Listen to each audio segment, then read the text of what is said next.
They wanted Jessica Walters very badly, and then they also wanted Sophia Loren, but she turned it down because she wanted more money. And they also considered Elizabeth Taylor. But all of those people they didn't get, so they got me. Imagine standing before a mirror and seeing two versions of yourself. One sparkles, diamonds catching the light, a red lip curling into that famous, knowing smirk.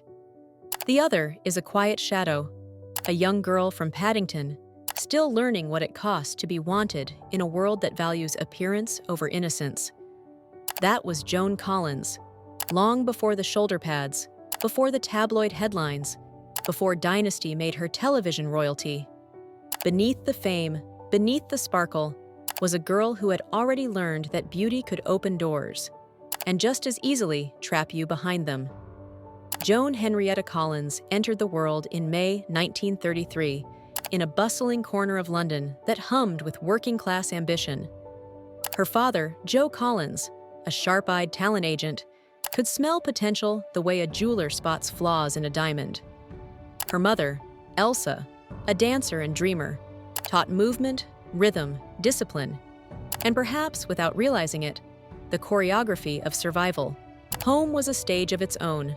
Laughter in one room, arguments in another, and in between, a young girl quietly watching, absorbing everything: the sparkle, the struggle, the cost. By 14, Joan was already restless. Ordinary life bored her.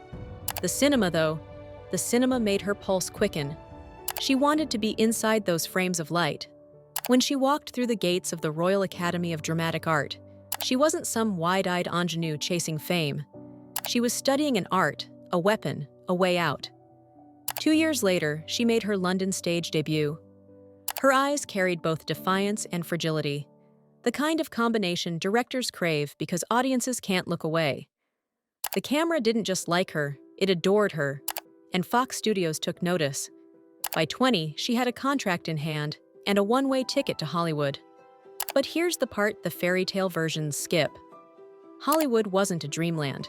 It was a machine, dazzling, seductive, and cruel. The golden age gleamed like champagne on crystal, but it had teeth. It could make you a star overnight, or chew you up before breakfast. For a girl from London who still wrote letters home and blushed at gossip columns, that world was intoxicating and dangerous. Yet Joan walked straight into it, chin lifted, ready to play by her own rules. She didn't know it then, but every lesson from home, her mother's grace, her father's ambition, her own stubborn will, would soon become the armor she'd need to survive what was coming next. If you're already captivated by the young woman behind that mirror, you'll want to stay for what happens when innocence meets the darker side of fame. Her story only gets bolder from here.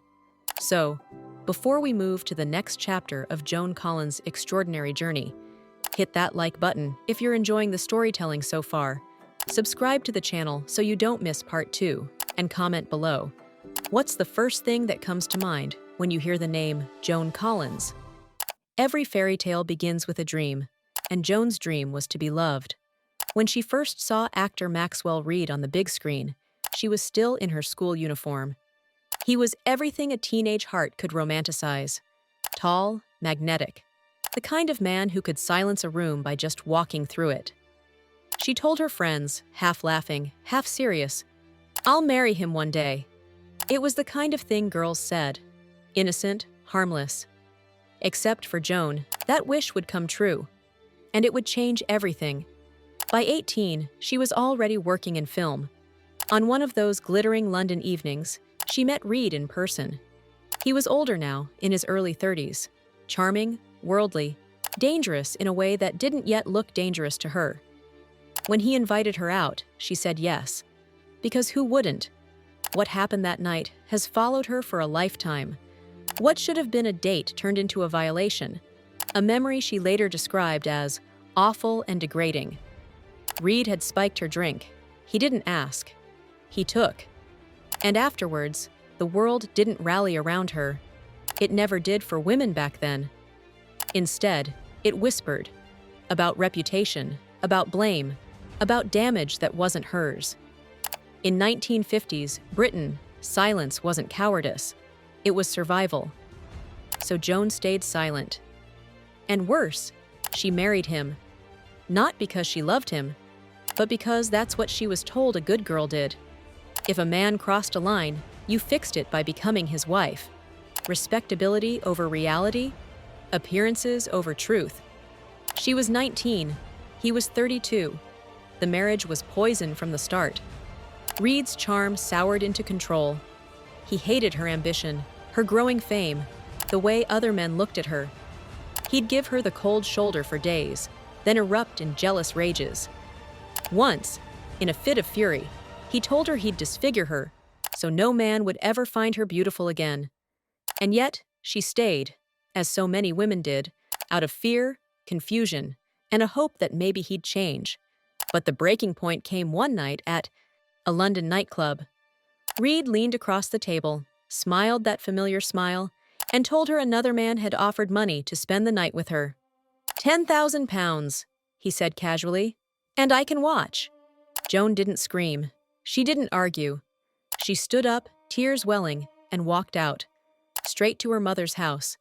It took 3 years to escape him legally, and a loan from 20th Century Fox to pay for her own freedom. But she did it. That was the first time Joan Collins fought back against a world that told her to stay quiet. And she won, quietly, painfully, but completely. When we look at her later, fierce, glamorous, untouchable, remember this: that strength wasn't born in Hollywood. It was born here, in heartbreak. In Hollywood, they love putting women into boxes. You're either the sweetheart or the scandal, the muse or the menace. Joan Collins? She was the menace, or so they said. By the mid-1950s, she had become Britain's bad girl. On screen, she was the rebel daughter, the sultry temptress, the woman you desired but shouldn't trust. The tabloids adored it. The public ate it up. And Joan? She smiled right into the camera because she understood something most actresses didn't. If the industry wanted to turn her into a fantasy, she'd be the one writing the script. She crafted her image like a brand before branding was even a word. Every red lip, every flick of eyeliner, every quote in a magazine was intentional. When journalists asked about her love life, she gave them mystery, not truth. When they tried to scandalize her, she turned it into publicity. Behind the lashes and diamonds was a strategist. Joan treated glamour like an empire, and herself like its CEO. She studied lighting the way engineers study architecture, learning which angles flattered and which betrayed. She avoided sweets, counted every calorie, and refused to go to bed without removing her makeup. Not because she was vain, but because she understood the camera had a memory longer than Hollywood's. To the world, she was a glittering object of desire. To herself, she was the product, the manager, and the marketing department, all rolled into one. But beneath the shimmer, her personal life was less controlled. Hollywood's golden men, charming, powerful, untouchable, were drawn to her, and she to them. There was the married singer, Harry Belafonte, whose smile could melt a room. MGM producer George England, who promised his marriage was basically over. And Rafael Trujillo Jr., the dictator's son, who offered her diamonds in exchange for companionship.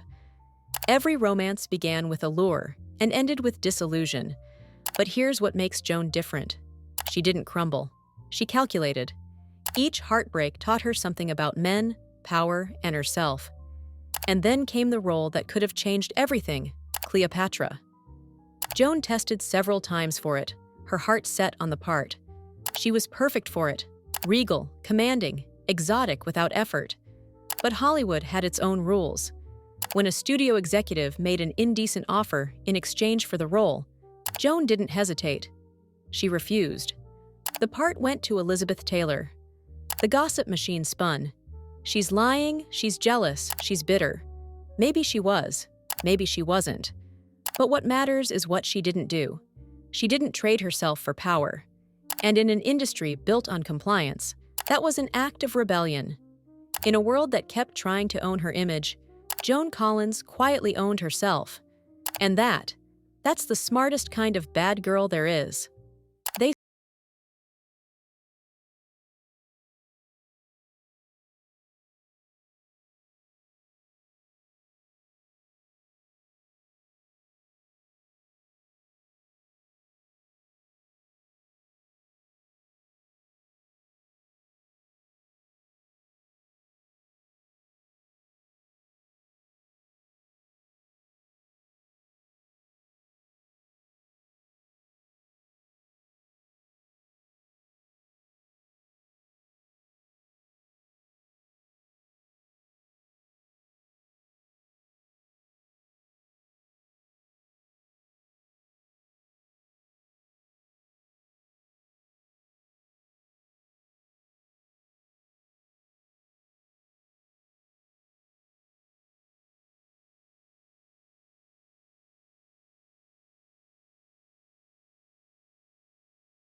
grips dried up. To many, she was yesterday's beauty, another fallen starlet past her prime. But Joan had never been good at staying down. When her sister Jackie wrote The Stud, a novel drenched in sex, power, and glamour, Joan saw opportunity where others saw scandal. She decided to turn the book into a film and to star in it herself. No studio wanted to touch it, so she found funding, produced it, and took control for the first time in her career. It meant doing the kind of scenes she had once vowed never to do. Intimate, provocative, unapologetic. But this time, it wasn't about exploitation. It was about agency. She was choosing her own survival. When The Stud premiered, critics gasped. Audiences roared. It was bold, daring, and undeniably Joan. The same industry that had written her off suddenly wanted her back. Overnight, the "has been" became a headline again. That film didn't just save her career, it redefined it. Joan Collins was no longer the ingenue or the fallen star. She was the woman who had rebuilt herself from the ruins. And if Hollywood hadn't given her a role, she'd written one herself. Her comeback wasn't luck.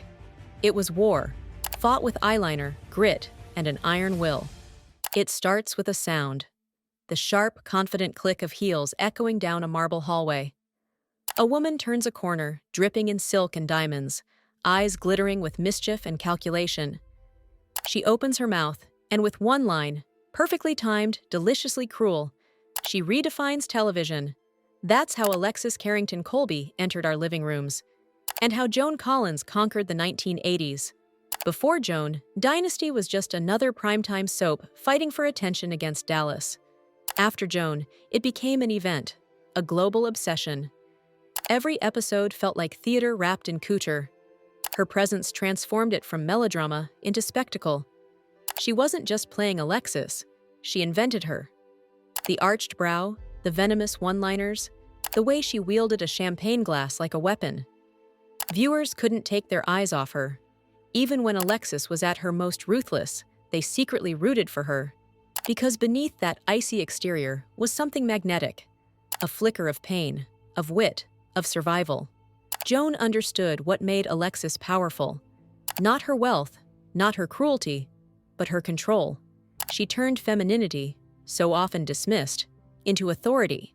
In a decade obsessed with excess, Alexis became the queen of it.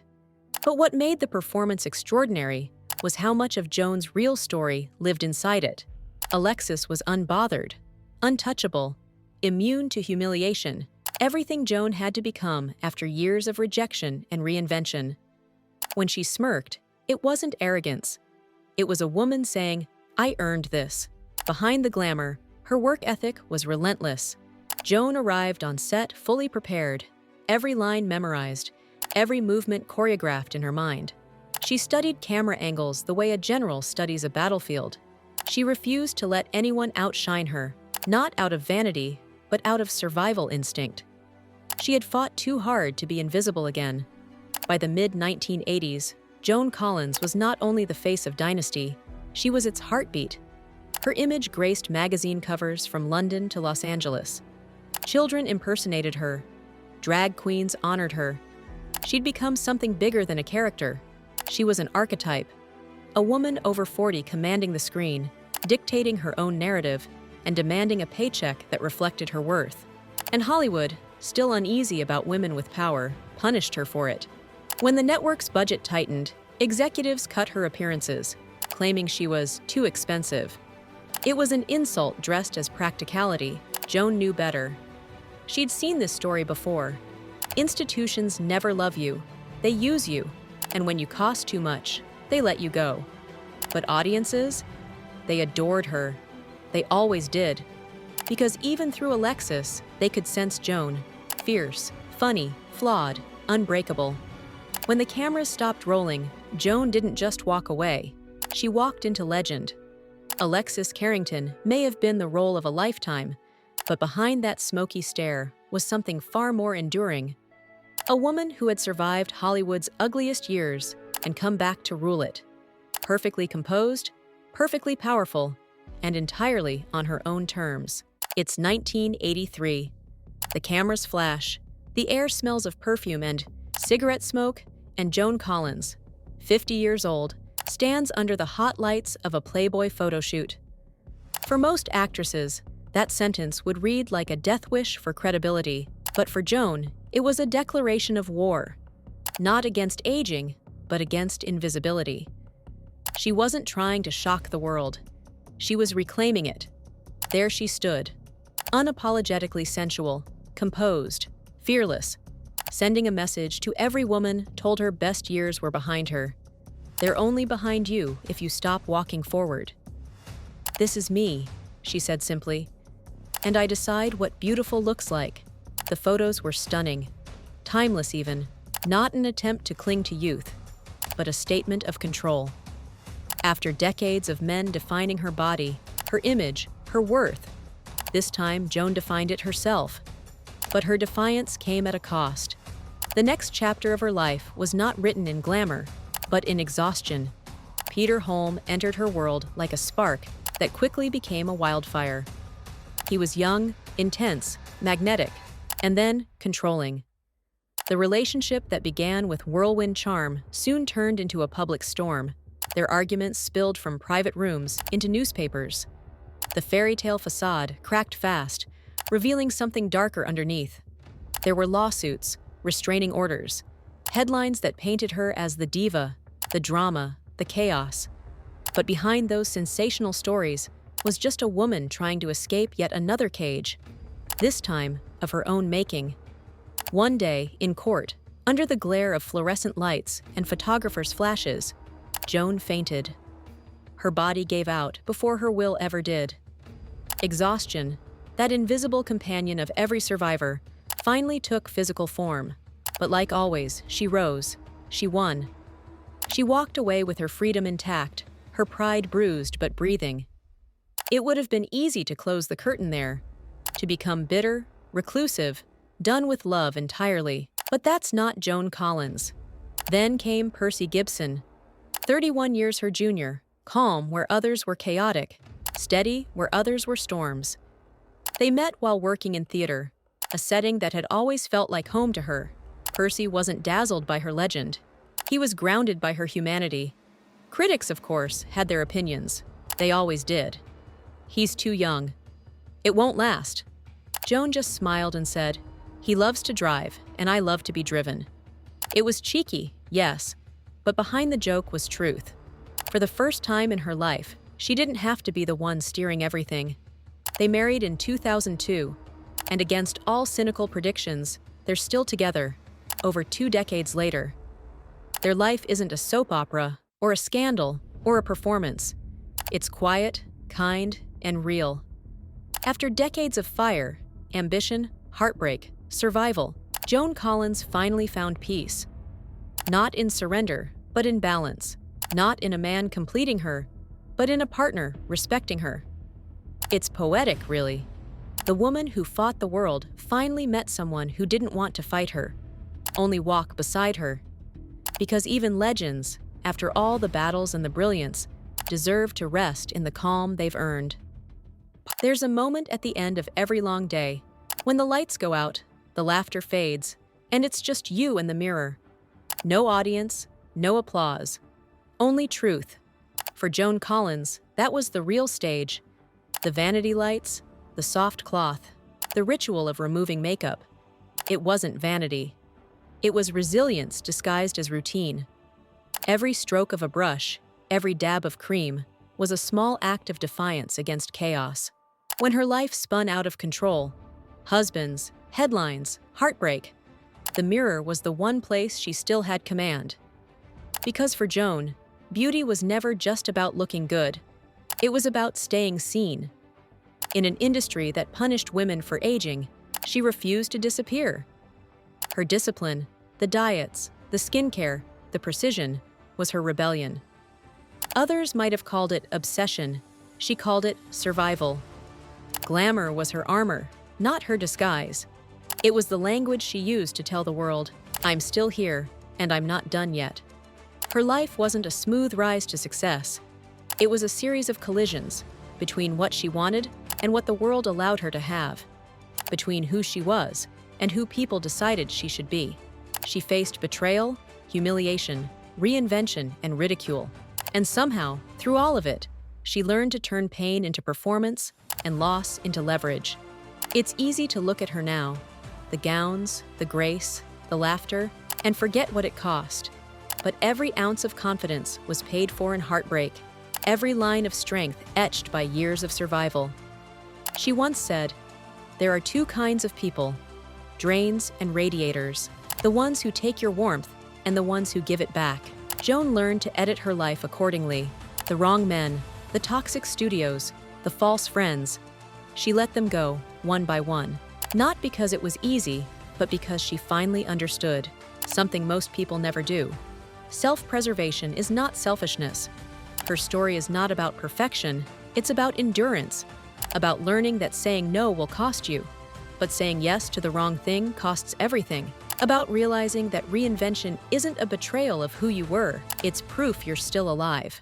Joan Collins showed the world that work can be salvation, style can be strength, and that broken doesn't mean finished, that you can walk through fire, come out wearing heels, and still smile. Strip away the headlines, the fame, the diamonds. What remains is a woman who decided her story wasn't over, no matter how many people tried to write her ending for her. Because Joan Collins didn't just play powerful women, she became one.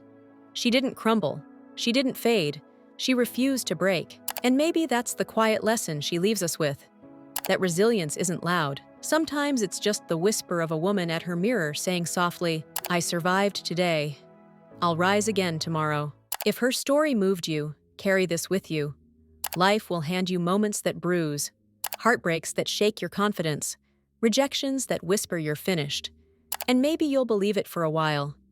Maybe you'll stand in front of a mirror, the same way Joan Collins once did, wondering if the world has already taken its best look at you. But that's when her story matters most. Because Joan taught us that reinvention isn't denial, it's defiance. That you can lose everything, rebuild from the ashes, and still walk into a room like it owes you rent. She proved that elegance isn't about gowns or jewels. It's about refusing to let the world tell you when you're done shining. She lived through decades of change, scandal, triumph, and heartbreak. And still, she stood tall, mascara in place, laughter ready, eyes forward. She never let bitterness take her beauty or fear steal her ambition. So when the noise gets loud, when the world feels cruel, do what Joan did. Edit your circle. Guard your peace. Work hard, even when no one's watching. And when someone tells you your best years are behind you, smile, fix your lipstick, and start again. Because resilience doesn't shout, it glows. Quietly, constantly. Joan Collins is proof that grace can be fierce, and survival can be stylish. If her story inspired you, like this video, share it with someone who needs a reminder that it's never too late to rise again. And subscribe for more stories of icons who refuse to break. And tell us in the comments, what does resilience mean to you?